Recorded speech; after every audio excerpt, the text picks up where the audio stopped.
Padmajung tournament তৃতীয় দিন।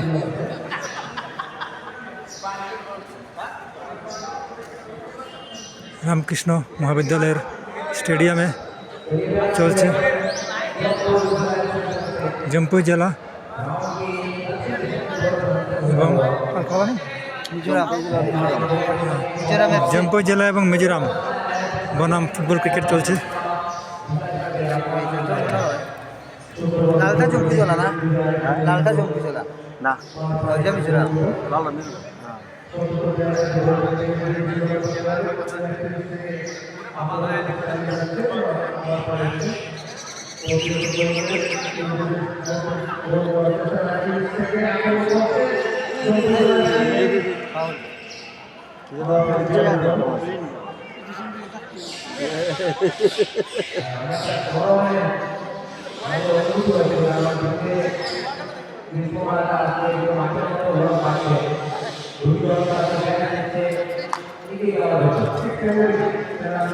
মানুষ তো না, মানুষ কম